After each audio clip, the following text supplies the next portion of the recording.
Yeah, it's been great. I mean, just yeah, we obviously had an amazing trip. It was a trip of a lifetime, and being back, I mean, our guys, they landed, and then had to start school the next day.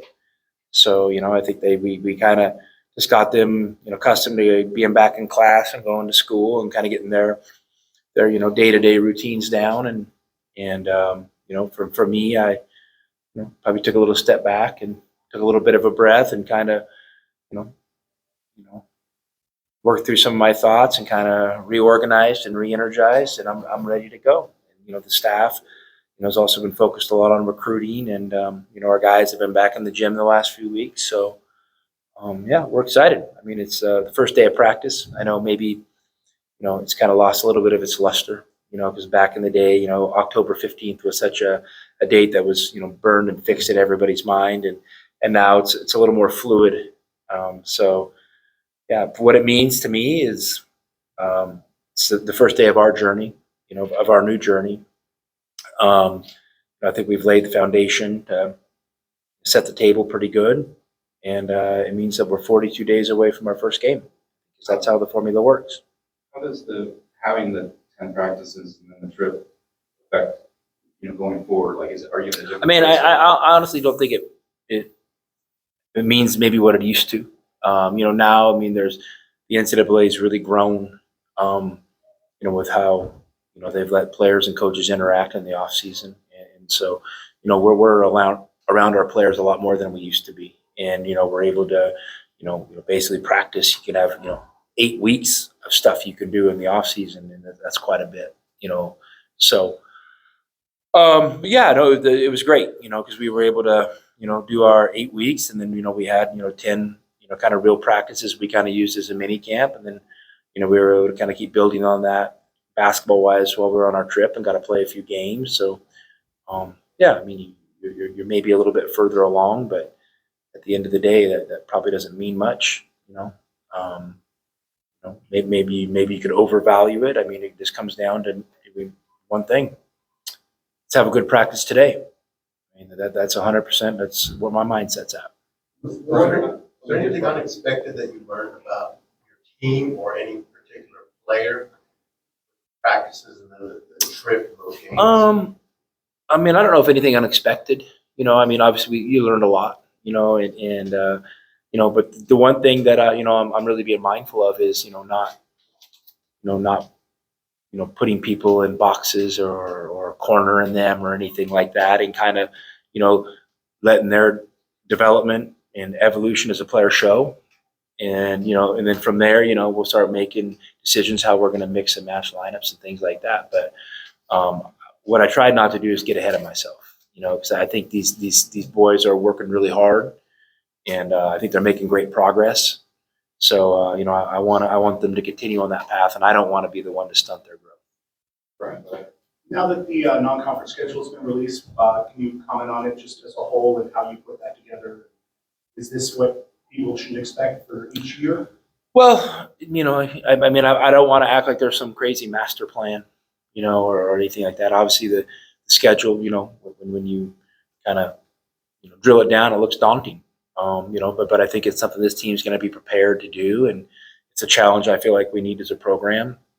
And a lot of these were just maybe opportunities that came up, and as we I spent a lot of time with TJ, kind of talking about this stuff, and as we kind of slice and dice the schedule, we just felt like these were the right moves, and I'm excited about it. Maybe it's got a maybe a little heavy lean to some of the neutral games, but I think if you think about, you play your Maui, you play your Bahamas, so those are 3 neutral games, and so we're kind of doing that, but all the games are one-offs. And and so I mean, if you looked at a field where at any neutral tournament where you played Purdue, Alabama, and FAU, and Michigan State, I mean, as a 4th one, I mean that would be a pretty awesome draw. So I mean, we're just separating those games kind of out a little bit. So I'm excited. I'm excited. Was there not an opportunity for one of those tournaments this year? Yeah, I mean, there was an opportunity, and we were in one, and we just ended up not feeling good about it, and didn't feel like it fit with the direction we wanted to go as a program. So, we were able to kind of, get out of it, and then we kind of had to piecemeal it from there. Yes. What would you say your most memorable part of the overseas trip was? Just sharing the experience with everybody. I mean, I think was that, I've been fortunate to have traveled quite a bit, and even my mind was kind of blown and my eyes were really open from some of the experiences we had, and to share that with people that have never maybe traveled before, especially some of the players, was really cool. And for me, if nothing else, I hope it's, for them, kind of gives them that travel bug where they want to, as they're growing up and settling into their young lives, they want to get out and explore the world. And I think that would be something that would be really cool.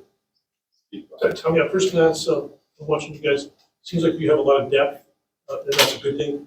Second thing is you have a lot of depth and how to find the time to play the depth. Is that a dilemma or is it a worry? Well, it's not a dilemma. I feel like last year, when I kind of,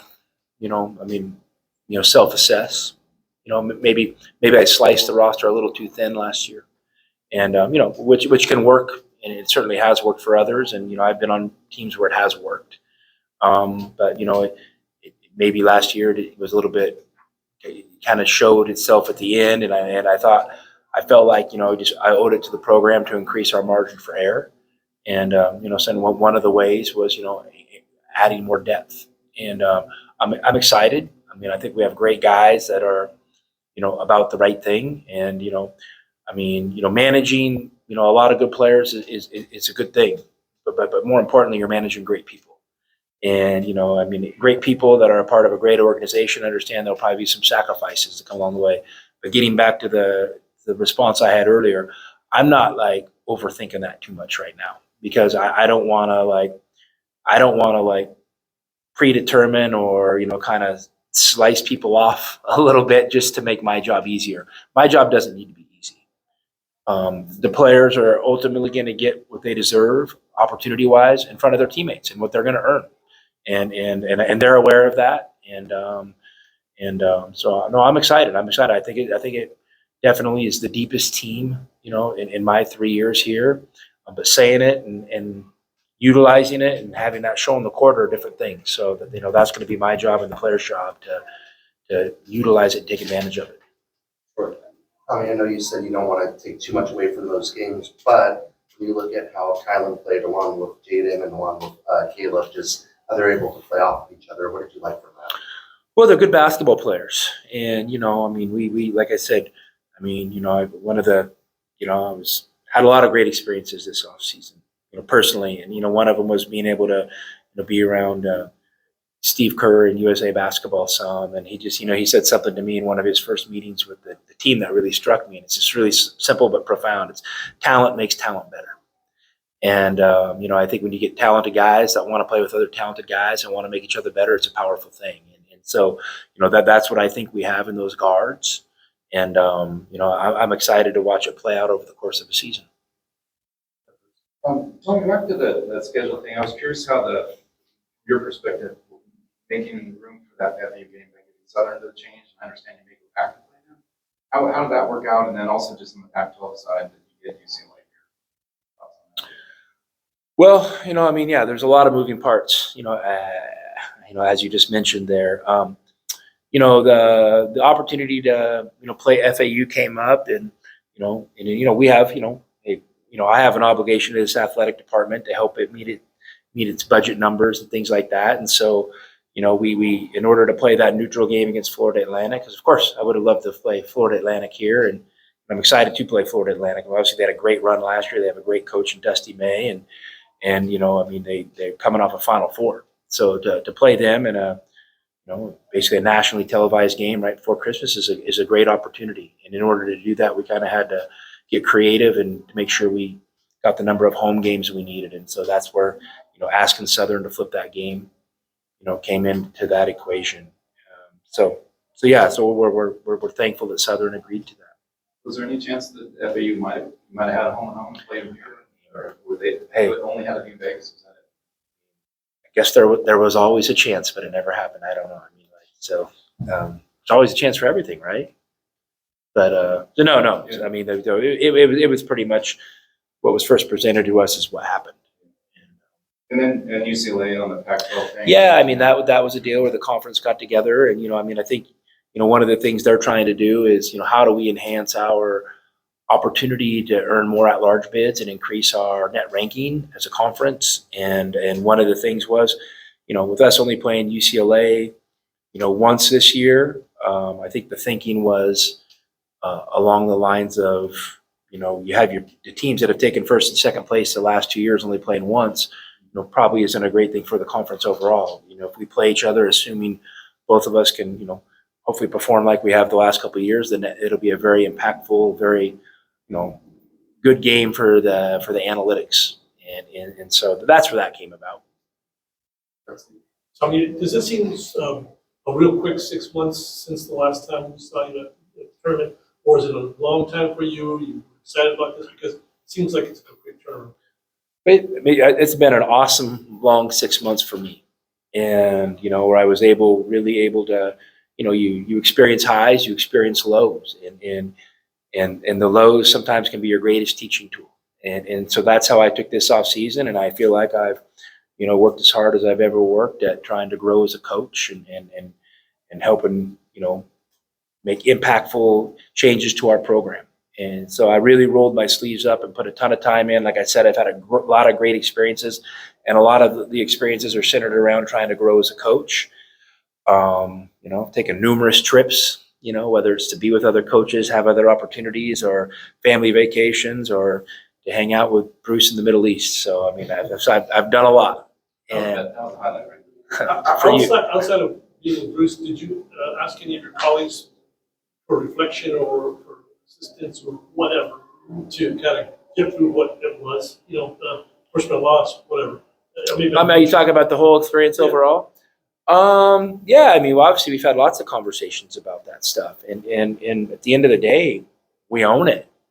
I mean, I think the only way you can truly write the next chapter to your story is if you own everything that came before it, and that's good things and bad things, and there's no excuses. I mean, we just, it comes down to our culture probably wasn't strong enough, and our effort wasn't good enough, when we needed it most, and for whatever reason, those two things were kind of where I've came down to. So, my immediate thought after we lost that game, what was, I've got to increase our margin for error, and how do I do that? And so that's the mission I've been on this offseason. What's the goal for the Red Blue Showcase as far as from the teams? First goal is to have a good practice today. And as we lead into Friday, I mean, obviously, the Red Blue Showcase it's an awesome community event. And that's the main thing it comes down to, is engaging our basketball program with the community of Tucson. That's one of the biggest differentiators between the University of Arizona men's basketball program and other jobs in the country. Our program is embedded in the community. It's part of the foundation of Tucson and the University of Arizona. So we're going to have an awesome community event, and we're going to share this new team with the community.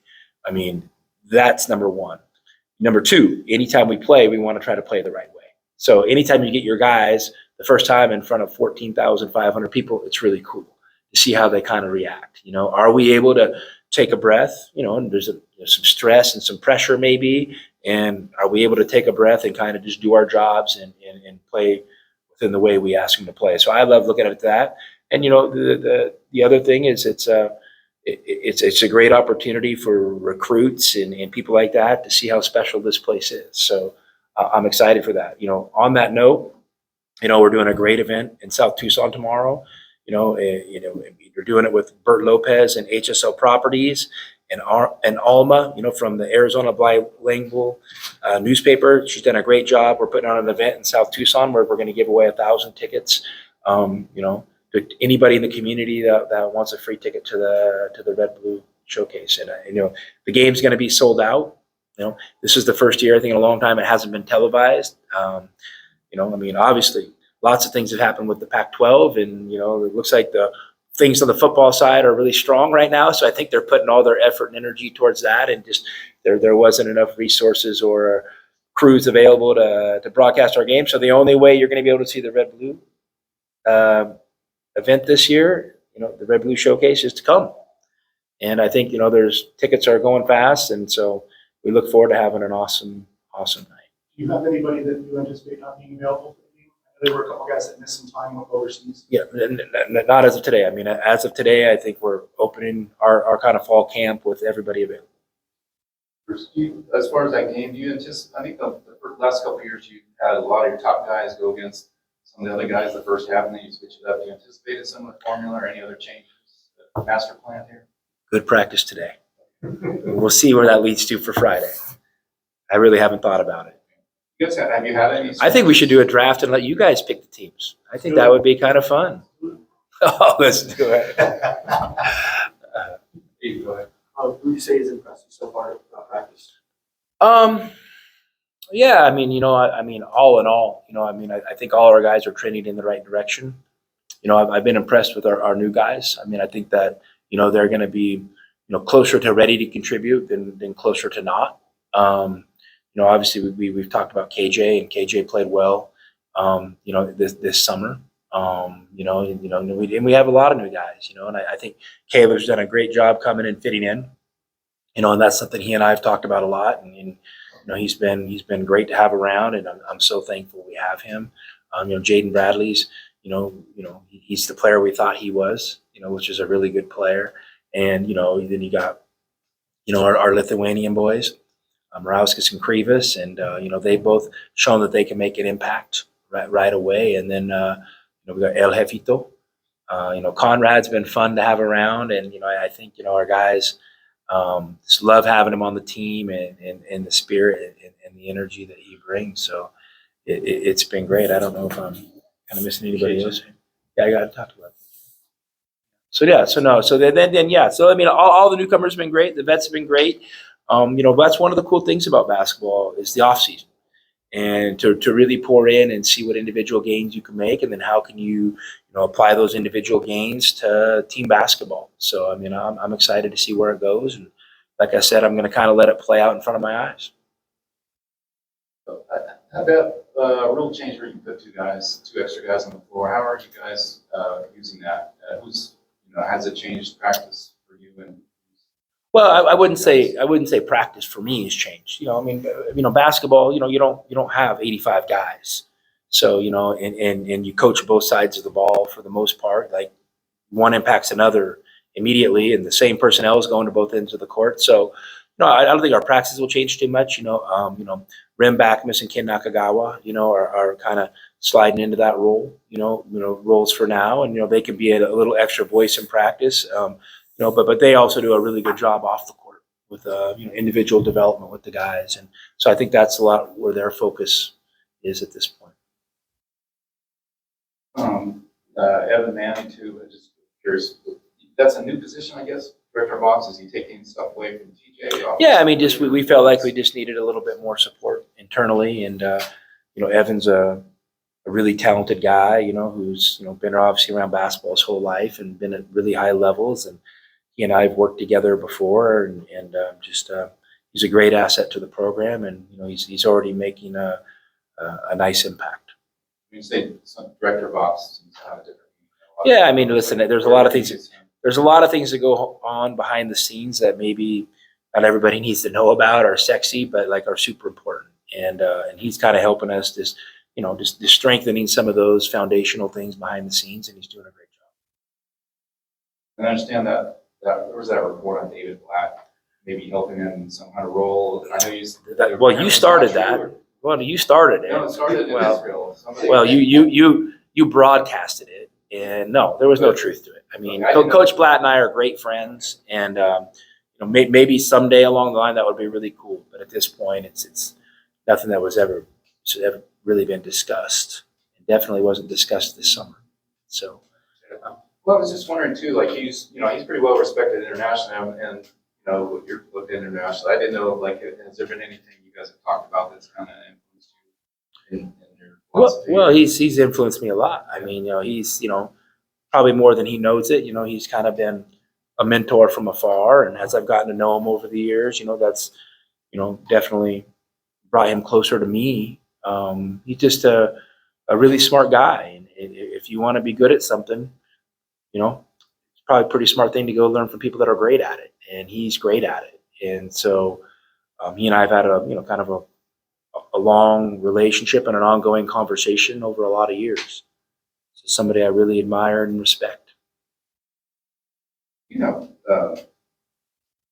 Sorry, do you have any, I know this is tricky in this day and age, but like recruiting goals this year? Two guys appear to be lined up. I mean, you figure that's what you're looking at in the fall, maybe another.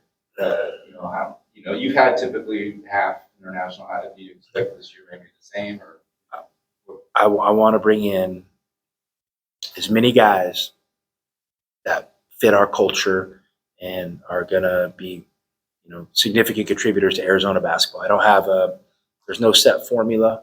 I mean, I don't think it's hard to do that this day and age. So we're excited where we're at, and our focus today is going to be having a great first practice. and it still does. You mentioned it does help for recruiting still. Have the red blue game. I didn't know too with international guys. Can you send video of it or to get them? Well, listen, I think it's a great opportunity to show that, I don't know how many programs can get, about 15,000 people on a Friday night, still in September, to come out and support their men's basketball program. And so I think it shows really well. And I know they got a great event planned, and, I know Richard and Channing are going to be here kind of, running the show. So I'm excited to see how that goes. And I wouldn't be surprised if there's some other, famous Wildcats that the fans love to make appearances as well. Richard Channing, you all. I mean, a little bit, yeah. I'm getting to know them for sure over the years, and they're great guys, and they've been great to me. And obviously, they're a bunch of fun and have great high energy personalities, and they're great representatives of our program. So, we want to do everything we can to represent their program in the best respectful way possible. There are still tickets available. Yeah, there are still tickets available for sure. But I think they're going fast, and it's definitely trending towards the sellout. Before the event, not including walk-ups, I would imagine. So.